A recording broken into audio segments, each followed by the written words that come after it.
비가 오고 있습니다. 좋으시죠? 오늘 오후 예배에 하나님께서 비처럼 주시는 은혜가 있기를 원합니다. 언젠가 둘째가 자기가 꾼 꿈에 대해서 아빠 내 꿈 좀 한번 들어보세요. 그래서 제게 이야기를 해주었습니다. 온 가족이 등장하는 꿈이었습니다. 총을 들고 뭔가 총격전이 시작된 것 같은데 온 가족이 그 총을 피하여서 다 한 명도 다친 사람이 없었습니다. 물론 자신도 다 안전했습니다. 꿈에서 딱 깨고 나니까 이 아이가 너무 좋았던 것 같습니다.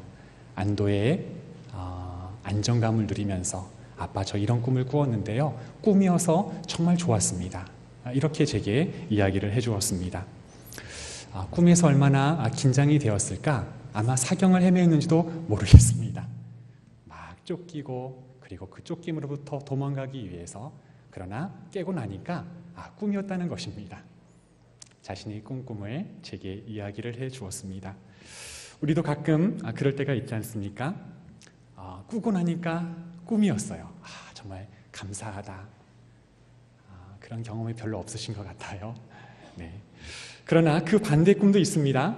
현실에서 일어나기는 매우 어려운 일인데 꿈에서는요, 내가 하고 싶은 것을 다 하고 그런 높은 지위에 있어서 꿈을 깨는 것이 정말 아깝다, 아쉽다 하는 그런 경험도 있습니다. 한 나라의 왕자가 되고 한 나라의 공주가 되어서 모든 것을 원하는 대로 착착착착 다 했었는데 갑자기 띵동 일어날 시간이 되었습니다. 알람의 종소리를 듣고 깨어났는데 너무 아쉽다. 꿈이기 때문에 가지게 되는 그런 상반된 감정이 아닐까 생각을 해보게 됩니다.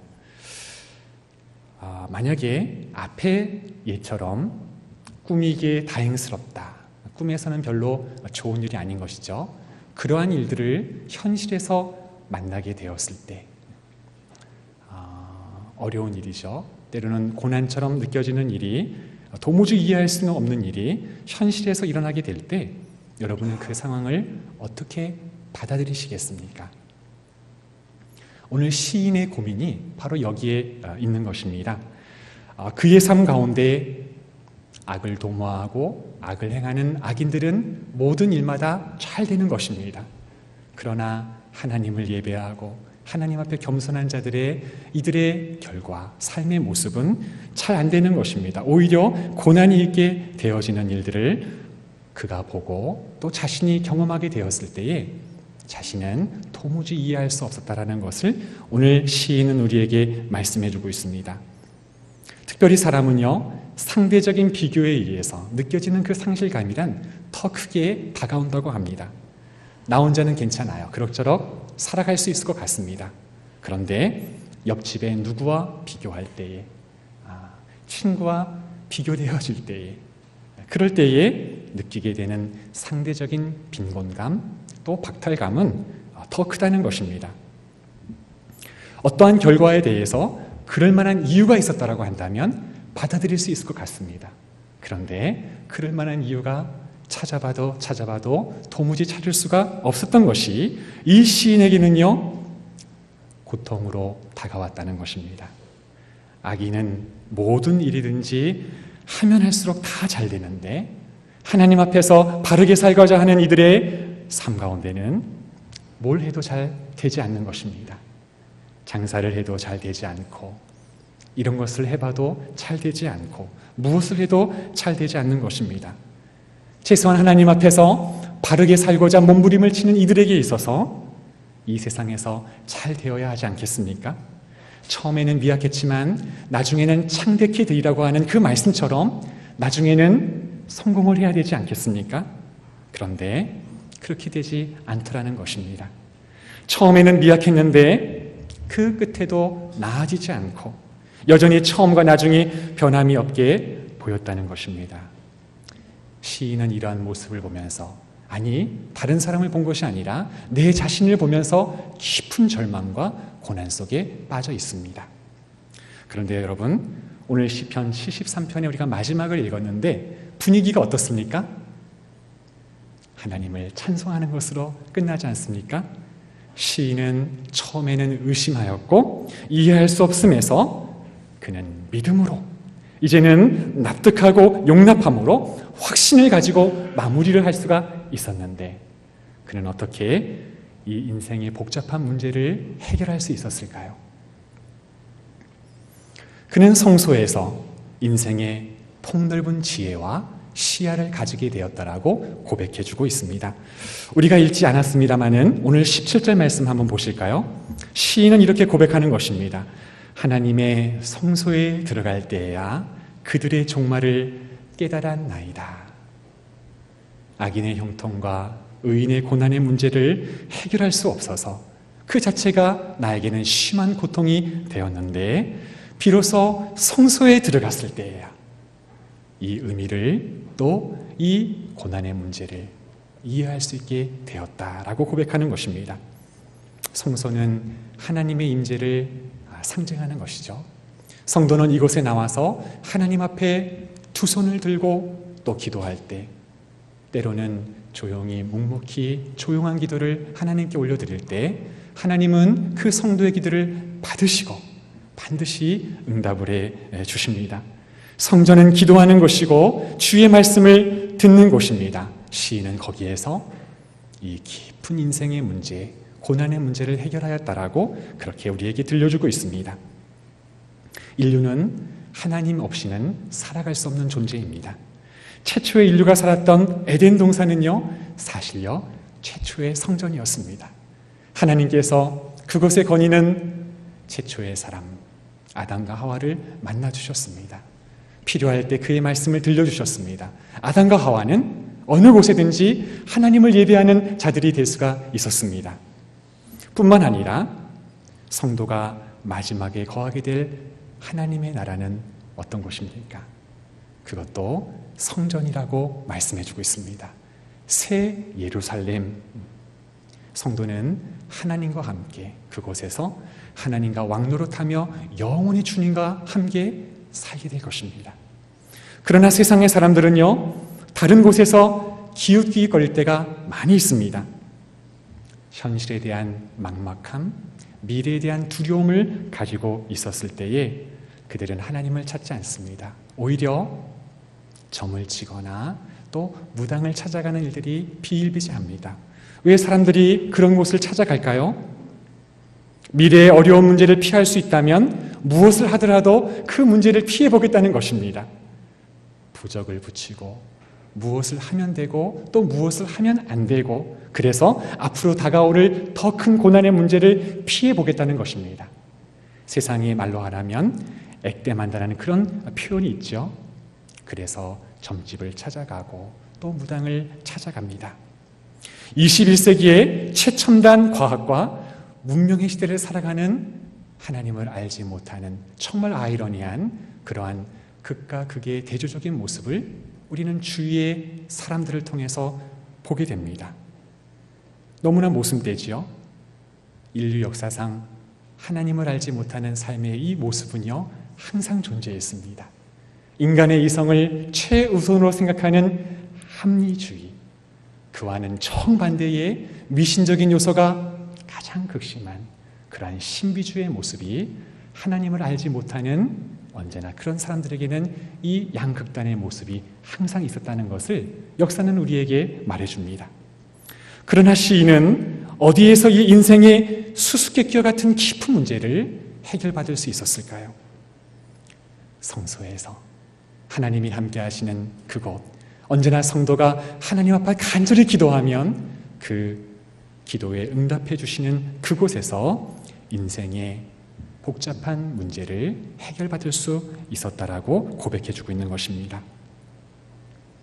자동차가 많지 않은 시절에 차를 끌고 어느 한 사람이 차를 몰고 가다가 부릉부릉 하고 시동이 꺼졌습니다. 어느 한적한 시골길에서 차가 선 것입니다. 오늘 같으면 휴대폰을 이용해서 여러 서비스를 받을 수가 있었겠지만, 그러나 그 당시에는 서비스를 받을 수가 없었습니다. 지나가는 차량이 많이 없고 어떻게 해야 될까? 발을 동동 구르고 있는데 어디선가 차 한 대가 와서 그 앞에 섰습니다. 무슨 일입니까? 차에서 노 신사가 그 모습을 보고 내렸습니다. 네, 이만저만해서 차가 섰습니다. 시내로 가면 정비소가 있는데 거기에 좀 알려주세요. 이 정도로만 부탁을 하려고 했습니다. 그러나 이 노신사는요, 그 차에서 내려서 그리고 내 차를 유심히 보더니 뚝딱뚝딱 얼마 지나지 않아서 내 차에 부르릉 하고서 시동이 걸리는 것입니다. 힘있게 시동이 걸렸습니다. 여러분, 이분이 누구일까요? 자동차를 만든 포드사의 포드였습니다. 이 자동차를 만들어 봤기 때문에 이 자동차의 문제가 무엇이었는지, 결함이 무엇이었는지 그 모습을 보면서 쉽게 뚝딱뚝딱 그 자동차의 문제를 해결해낼 수가 있었다는 것입니다. 우리의 인생의 문제는 하나님께 나아가면 풀 수가 있습니다.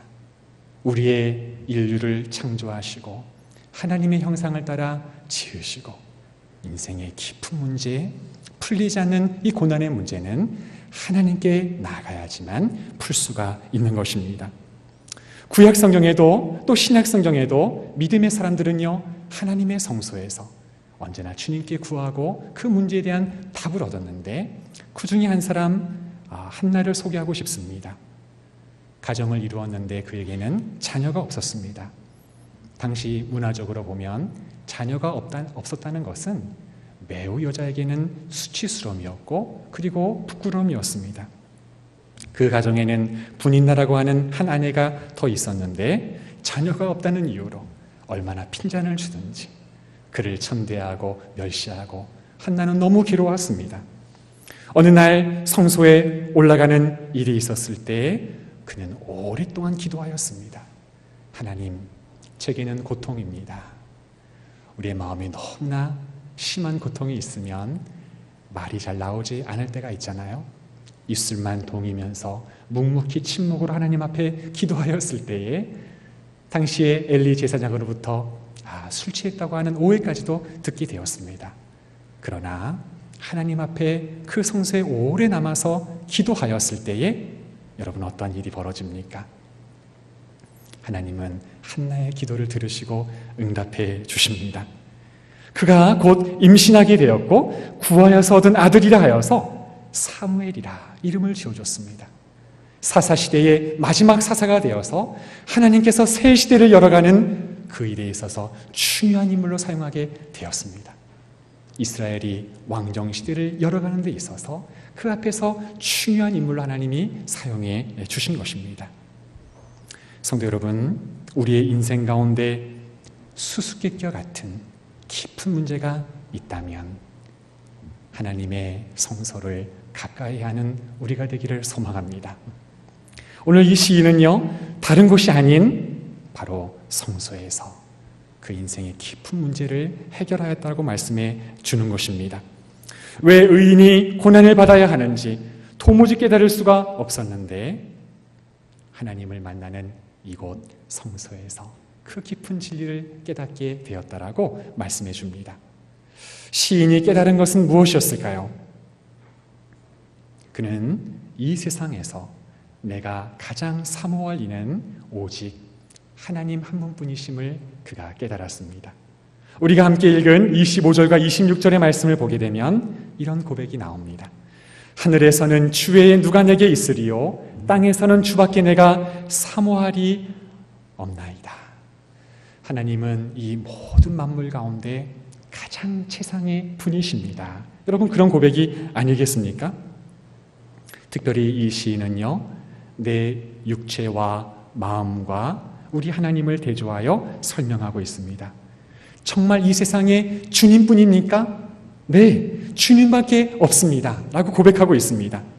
26절의 말씀에 내 육체와 마음은 쇠약하나 주님은요, 내 마음의 반석이시요 영원한 분깃이라. 반석, 영원한 분깃.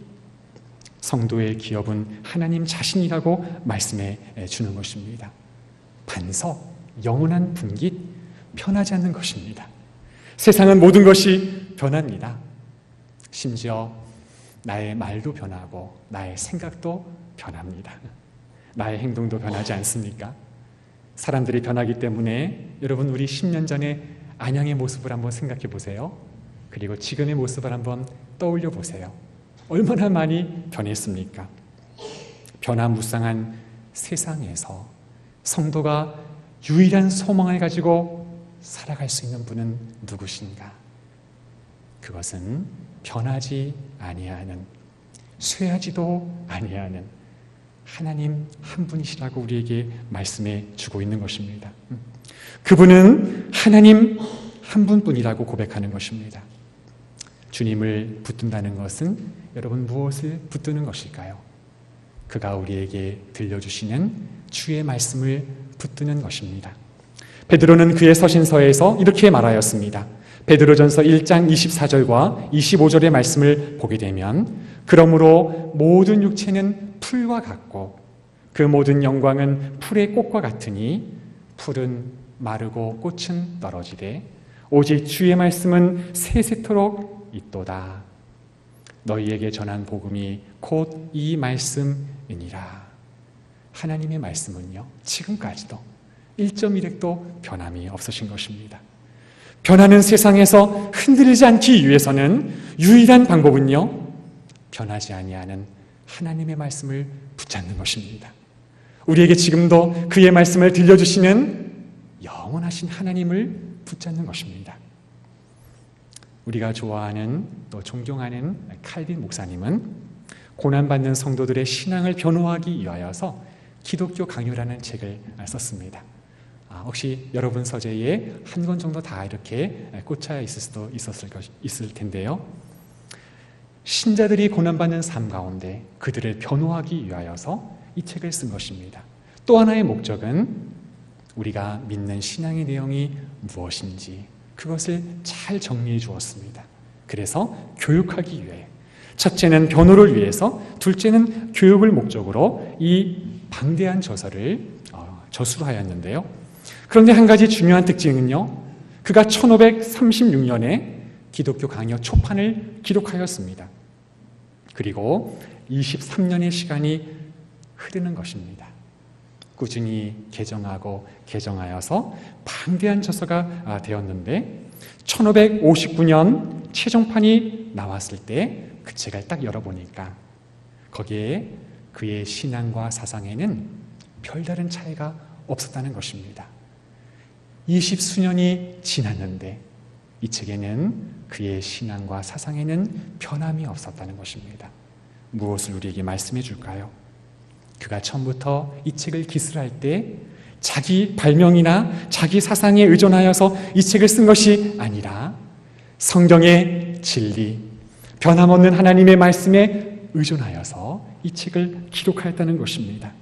하나님의 말씀에 대한 신뢰, 그리고 나에게 지금도 말씀하시는 하나님에 대한 경외심을 가지고 이 책을 기록하였기 때문에 20여 년의 시간이 흘렀지만 거기에는 조금도 사상의 변화가 없었다, 우리에게 말씀해 주는 것입니다. 사랑하는 성도 여러분, 이 세상에 많은 것이 변하지요. 우리의 인생이 너무나 복잡한 문제가 많이 있습니다. 이 가운데서 성도는 무엇을 붙잡고 이 세상을 살아가야 하는지 시인은 우리에게 말씀해 주고 있는 것입니다. 이 우주 만물 중에 하나님은 한 분이신 하나님, 그분이 최상의 우리 주님이시라고 고백하고 있는 것입니다. 내가 가장 사모할 이는 오직 하나님 한 분뿐이십니다. 여러분, 이 시인의 고백이 우리 모두의 신앙 고백이 될 수 있기를 주님의 이름으로 부탁을 드립니다. 마지막으로 이것을 깨달았던 이 시인은요, 이러한 삶을 살았다라고 우리에게 말씀해주고 있습니다. 하나님이 나의 인생 가운데 최상이십니다라고 고백하는 성도는 어떠한 삶을 살아야 할까요? 시인은 주의 모든 행적을 전파하는 사람이 되었다라고 고백해주고 있습니다. 하나님이 가까이 하는 것이 복이라고 깨닫고 주를 피난처로 삼아 주의 모든 행적을 전파하는 사람이 되었다라고 말씀해 주는 것입니다. 하나님을 가까이 하는 것이 우리 인생의 가장 큰 복이십니다. 그는 또한 하나님을 멀리하는 삶의 그 마지막이 어떠한지를 깨달았습니다. 그 끝은 멸망이라고요. 현재는 고난이 있을지라도 하나님을 가까이 하는 이들에게는 내세의 영광과 또 영원한 생명을 그들에게 주실 것임을 소망하고 확신하게 되었다는 것입니다. 27절과 28절의 말씀을 보게 되면 무릇 주를 멀리하는 자는 망하리니 음녀같이 주를 떠난 자를 주께서 다 멸하셨나이다. 하나님께 가까이함이 내게 복이라. 내가 주 여호와를 나의 피난처로 삼아 주의 모든 행적을 전파하리이다. 그래서 시인은요, 궁극적으로 하나님 자신이 나에게 있어서 가장 큰 복입니다라고 고백하는 것입니다. 이것을 깨달은 시인은 그 하나님을 전하지 아니하고서는 살 수 없는 하나님의 말씀을 전하는 삶을 살아가고 있다라고 고백해주고 있습니다. 우리는 누구와 가까이 지내다 보면 그 사람을 닮아가게 되어 있습니다. 부부가 닮는 이유가 거기에 있습니다. 사랑하는 자녀들을 보면서 어찌 너희 부모하고 똑같니? 그렇게 말할 수 있는 것은 가까이 삶을 살아가기 때문에 그렇습니다. 결국 사람은 그 말과 행동, 의도하든 의도하지 않든 누군가에게 영향력을 미치며 살아가는 것입니다. 누구를 보면 제3자인 그분이 생각이 날 때가 있는데 그 상대가 내가 아는 분과 오래 친밀히 가까이 지낸 분일수록 우리는 그것을 더욱더 느낄 것입니다. 당사자는 모르지만 그 상대를 통해서 우리는 그분을 보게 되는 거죠. 하나님을 가까이 하는 삶을 사는 사람은 어찌하든지 그의 삶 가운데 하나님을 드러내는 삶을 산다는 것입니다. 하나님이 내게 베풀어 주셨던 그 은혜와 하나님께서 내게 행하셨던 그 모든 일들을 전하며 살아가고 있습니다. 시인은 그렇게 고백하고 있습니다. 비록 그의 삶이 고난의 삶이라 할지라도 여러분, 피난처가 있었다고 하는 것은 그의 삶 가운데 만만치 않은 삶이었다는 것을 우리에게 말해주고 있지 않습니까? 비록 나의 삶 가운데 고난이 있었더라도 그 고난을 능가하시는 하나님이 나의 피난처가 되시기 때문에 나는 그 하나님을 전하지 아니하고서는 살 수가 없는 그런 사람이 되었다라고 고백하는 것입니다. 우리 신약 성경에 나오는 여러 사도들의 삶을 한번 생각을 해보시기 바랍니다. 그들은 복음 전도의 삶을 살았습니다. 그들이 매 순간 복음 전도를 할 때는 항상 두 가지 내용을 빼놓지 않고 전하였습니다. 하나는 예수 그리스도의 십자가, 그리고 다른 하나는 부활입니다. 왜냐하면 이것을 통해서 그들은 구원을 받았고, 이것을 통해서 그들은 다 사도로 부르심을 받았고, 이것을 통해서 구원의 확신을 가졌기 때문입니다. 사도들이 복음을 전할 때 만만치 않았습니다. 여러 고난들이 있었습니다. 십자가는 유대인들에게는 거리끼는 것이요, 이방인들에게는 미련한 것이었기 때문에 이 십자가를 전할 때마다, 이 복음을 전할 때마다 사도들은 다 고난을 받았던 것입니다. 그럼에도 불구하고 이 복음을 전하는 것을 중단하지 않은 것은 그 십자가 뒤에 부활의 영광이 있기 때문에 그들은 어느 곳에서나 고난을 받았을지라도 예수 그리스도의 십자가와 부활을 담대히 전하는 삶을 살았던 것입니다. 시인은 고난 중에 확실히 알게 되었습니다. 현재의 고난은 장차 나타날 하나님의 영광과는 비교할 수 없는 것이구나. 지금은 내가 다 이해하지 못한다 하더라도, 지금 내가 고난 중에 있다 하더라도 주의 은혜를, 내게 베푸신 귀한 행적을 전하며 사는 삶을 살게 되었다라고 고백하고 있습니다.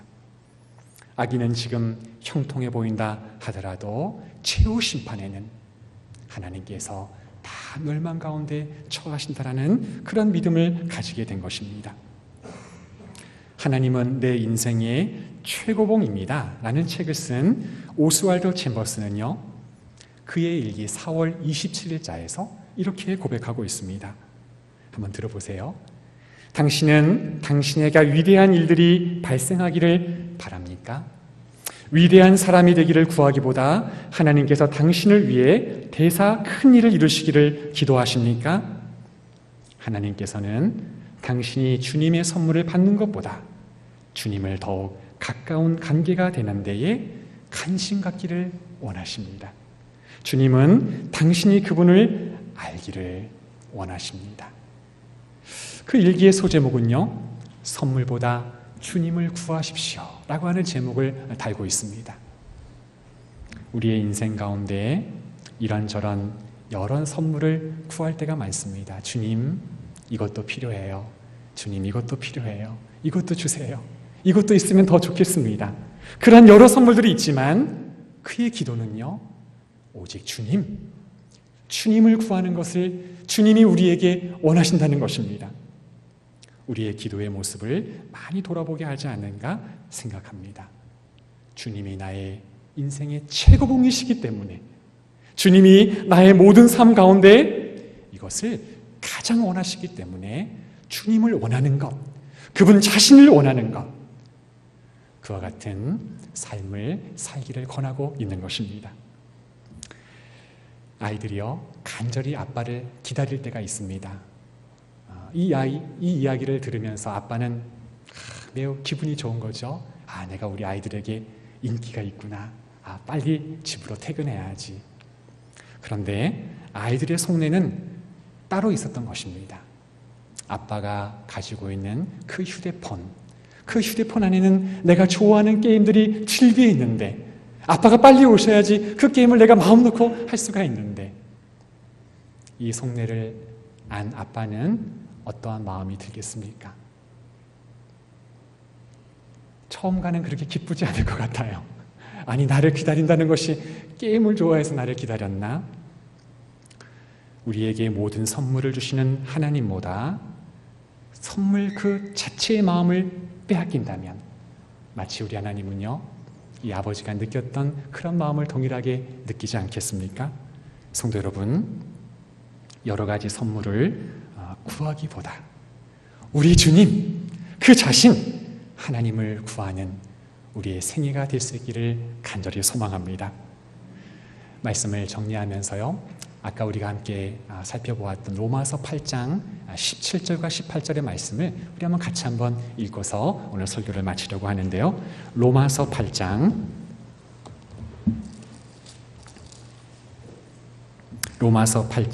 17절과 18절, 먼저 17절을 같이 한번 읽어보겠습니다. 시작. 자녀이면 또한 상속자 곧 하나님의 상속자요 그리스도와 함께한 상속자니 우리가 그와 함께 영광을 받기 위하여 고난도 함께 받아야 할 것입니다. 여러분, 사도가 이렇게 말할 수 있고 이러한 삶을 살아갈 수 있는 원동력이 무엇이었을까요? 우리가 이어지는 18절 말씀을 한번 보면서 확인해 보도록 하겠습니다. 시작. 생각하건대 현재의 고난은 장차 우리에게 나타날 영광과 비교할 수 없도다. 아멘. 현재의 즐거움을 위해서 성도 여러분, 미래의 영광을 포기하시겠습니까? 아니면 미래의 영광을 위해서 현재의 고난을 선택하시겠습니까? 다시 한번요. 현재의 즐거움을 위해서 미래의 영광을 포기하시겠습니까? 아니면 미래의 영광을 위해서 현재의 고난을 선택하시겠습니까? 미래의 영광을 위해서 현재의 고난을 감수하는 여러분들의 생애가 되기를 소망합니다. 모든 선물보다 주님을 구하고 주님을 선택하는 삶을 사시기 바랍니다. 이것이 최상의 하나님께 최선을 드리는 우리의 삶이라고 시인은 말씀해 주십니다. 우리가 오늘 말씀을 생각하면서 이 시간 몇 가지 기도의 제목으로 함께 기도했으면 좋겠습니다. 하나님, 반주 한번 부탁드려도 될까요? 네.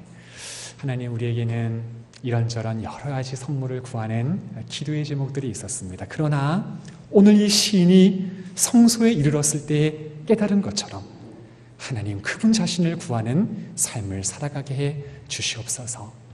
깨닫지 못하는 우리의 삶 가운데 때로는 고난이라고 느껴질 때가 있지만 그럴 때라도 하나님을 신실하게 의지하면서 모든 인생의 우리의 가장 최고봉이 되시는 주님을 신뢰하며 나가는 삶을 살아갈 수 있도록 도와주시옵소서.